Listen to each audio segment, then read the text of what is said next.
Hello friends, आपका मेरे video में फिर से स्वागत है। इस वीडियो में हम देखेंगे कि जो Next.js 15 RC जो रिलीज कैंडिडेट और न्यू जो Next.js आने वाला है उसके अंदर कौन कौन से न्यू फीचर्स आने वाले हैं और क्या चेंजेस Next.js के अंदर होने वाले हैं आने वाले 15 वर्जन के अंदर। ये सब चीज़ें इस वीडियोस के अंदर देखेंगे, थ्योरेटिकल और प्रैक्टिकल दोनों पर्पस से। सबसे पहले जो नए फीचर्स आ रहे हैं, सबसे पहला फीचर है कि जो Next.js है 15 वो React 19 के ऊपर बेस्ड होगा। अभी वो React 19 RC, जो कि React 19 भी अभी रिलीज़ नहीं हुआ है, वो रिलीज़ कैंडिडेट के फॉर्म में RC वर्जन है। तो उसमें कुछ फीचर्स हैं, उसकी मेरी प्लेलिस्ट चल रही है, उसमें मैंने बता रखा है कि क्या क्या React 19 के अंदर आए हैं। तो उसमें कंपाइलर वगैरह इंट्रोड्यूस हुआ है, हाइड्रेशन एरर इंप्रूवमेंट हुआ है और सर्वर एक्शंस और बहुत सारे हुक्स हुए हैं जो मैंने प्लेलिस्ट में बताए हैं। तो वो ये जो Next.js 15 है ये React 19 के ऊपर बेस्ड होगा। दूसरा, इसके अंदर बाय डिफ़ॉल्ट कोई कैशिंग नहीं होगी। पहले क्या होता था, जब हम कोई रिक्वेस्ट करते थे तो पेज ब्राउज़र के अंदर कैश होता था, कोई फैच करते थे रिक्वेस्ट तो वो भी कैश होती थी, राउट हैंडलर जो है वो भी कैश होते थे, क्लाइंट नेविगेशन भी कैश होता था। अब कुछ भी बाय डिफ़ॉल्ट कैश नहीं है, लेकिन अगर आपको कैश करना है तो फोर्सफुली आप कर सकते हैं। ये चेंजेस हैं, डिटेल में भी पढ़ेंगे इन चीज़ों को, आगे प्रैक्टिकली भी देखेंगे। पार्शियल प्री रेंडरिंग का एक नया कॉन्सेप्ट इन्होंने इंट्रोड्यूस किया है कि जो हम रेंडरिंग करते हैं उसको पार्शियल प्री रेंडरिंग के फॉर्म में, एक्सपेरिमेंटल है, वो चल रहा है लेआउटर पेज के अंदर।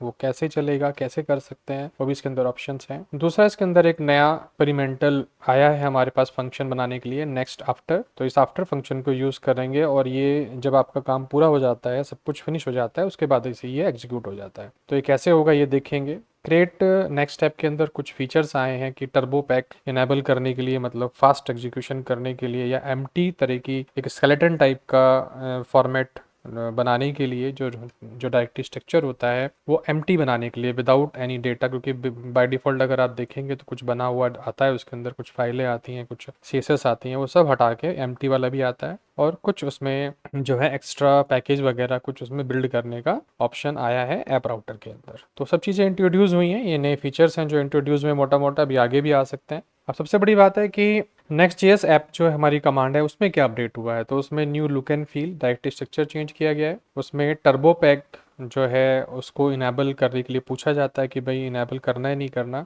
अगर आपको टर्बो पैक पता है कि इनेबल ही करना है तो आप इस तरह से क्रिएट कर सकते हैं। नॉर्मल अगर क्रिएट करेंगे तो उसमें टर्बो पैक वो आपसे पूछेगा कि भाई आपको चाहिए नहीं चाहिए। अभी हम देख लेते हैं कि इसके थ्रू करना है या उसके थ्रू करना है। और यहाँ पे एम्प्टी, अगर आप इसको ऐसे एम्प्टी करेंगे तो भी ये आपसे एम्प्टी जो है वो पूछेगा। तो सबसे पहले है ये वाला npx create next app @rc। तो ये कमांड चलाएंगे तो ये पूछेगा, अदरवाइज आप कंफर्म भी कर सकते हैं हाइफन टर्बो से, और एम्प्टी भी कर सकते हैं। एम्प्टी करेंगे तो कोई भी एक्स्ट्रा कोड आपको निकाल के नहीं देगा, सीधा एम्प्टी डायरेक्टरी फाइल दे देगा, उस पर आप काम कर सकते हैं।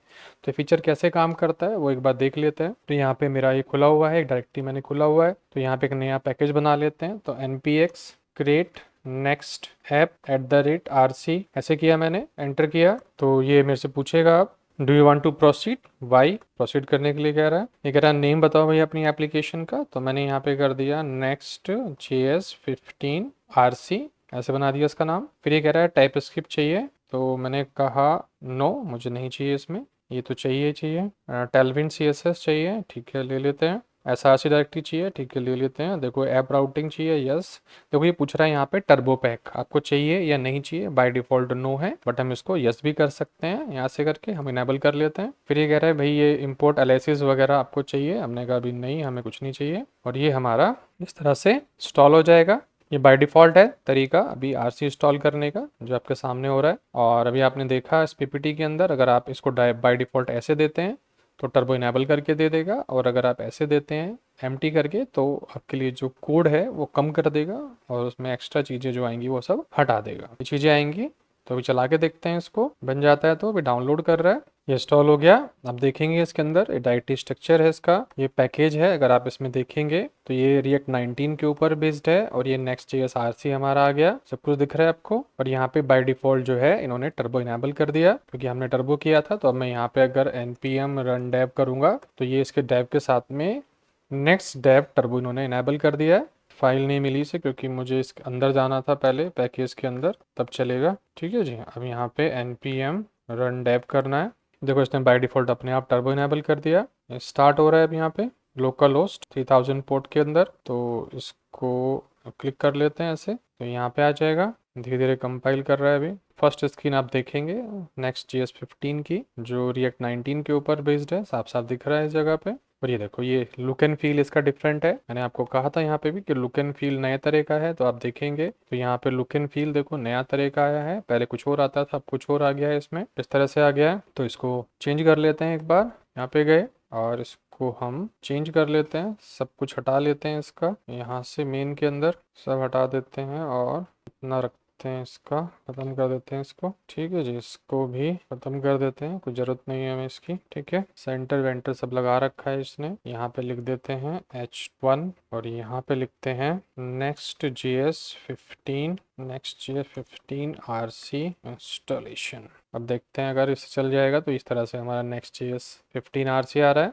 और अगर मैं इसकी क्लास भी हटा दूं तो ये सब चीज़ हट जाएगी, फालतू की चीज़ें आ रही हैं, इसको भी हटा देते हैं, कोई ज़रूरत नहीं है इसकी। ठीक है जी, तो अब देखेंगे ऐसे आ जाएगा। और जो लेआउट है, इस लेआउट के अंदर जो ग्लोबल CSS हमने डाली हुई है, इसको हम हटा देते हैं, कोई ज़रूरत नहीं है। ठीक है, देखो हट गया सारा, तो ग्लोबल CSS से प्रॉब्लम आ रही थी, ये हमारा आ गया। और यहाँ पे हम टेलविड यूज़ कर लेंगे क्लास नेम, तो हमने कहा टेक्स्ट सेंटर, देख लेते हैं अगर आ जाता है, तो नहीं आ रहा तो अब हम इसको कर लेते हैं आइटम फ्लेक्स, आइटम सेंटर्स तरह से, जस्टिफाई सेंटर, और इसको कर लेते हैं विद फुल, सेंटर में नहीं जा रहा, इसको देखते हैं सेंटर में, क्लास नेम टेक्स्ट सेंटर। इसका मतलब टेलविंड जो है वो काम शायद उसमें अभी नहीं कर रहा है, ये टेलविंड हो गया मेरा। और अच्छा, टेलविंड काम कैसे करेगा, मैंने उस फाइल को तो बंद ही कर दिया था। जो ग्लोबल वाली CSS फाइल है हमारे पास, ये वाली, इसके अंदर टेलविंड थी, मैंने लेआउट के अंदर उसको बंद कर दिया था।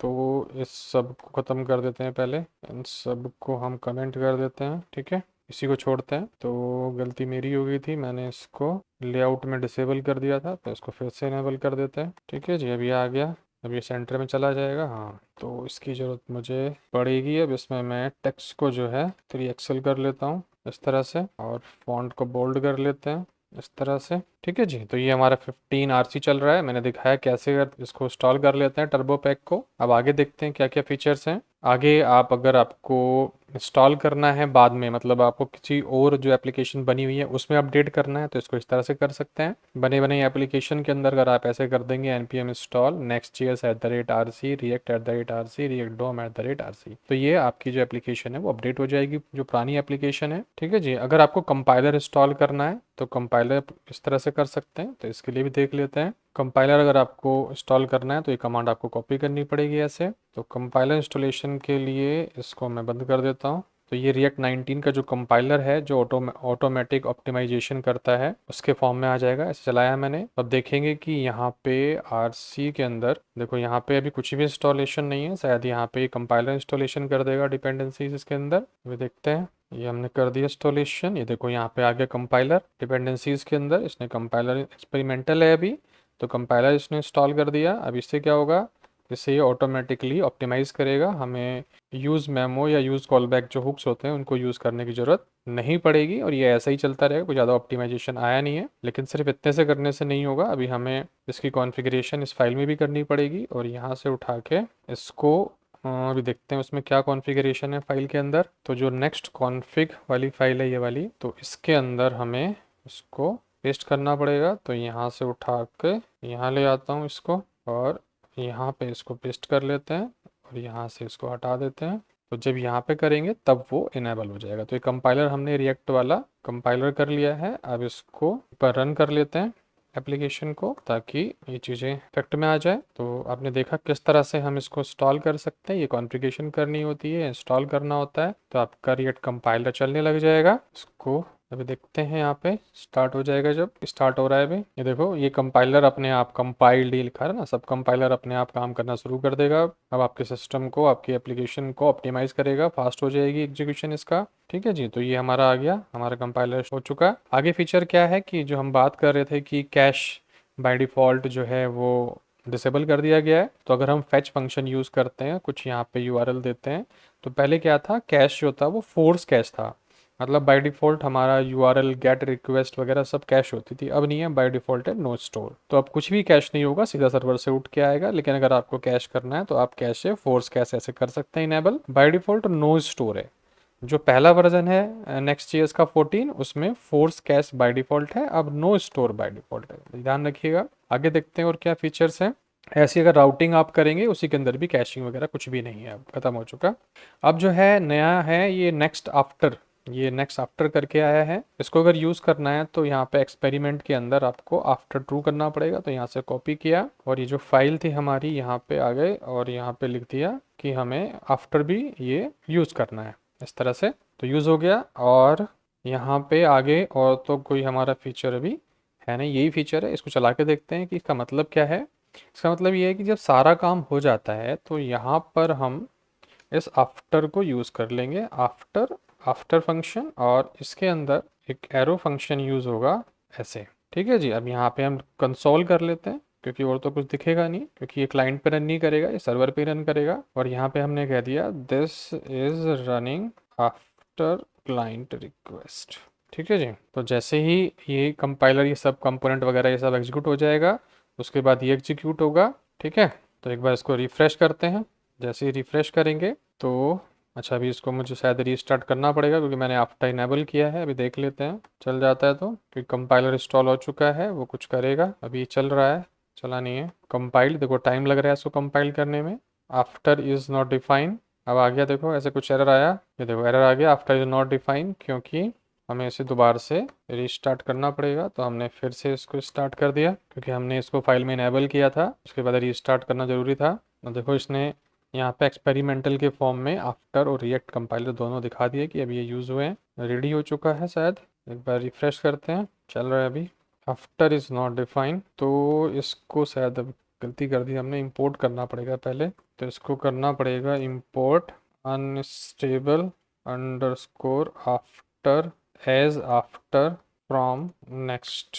इसको देख लेते हैं एक बार। इसका कमांड जो है हमें यहाँ पे देखना पड़ेगा, react RC sorry next JS15 RC, क्योंकि इसको इंपोर्ट करने के लिए थोड़ा सा अलग मैटर है। डॉक्यूमेंटेशन पूरा दिया हुआ है इसके बारे में, अब यहाँ से पढ़ सकते हैं। एक्सपेरिमेंटल रेंडरिंग भी है, जैसे ये है तो ये अनस्टेबल, इस तरह से ये इंपोर्ट करना पड़ेगा, तभी ये दिक्कत कर रहा है।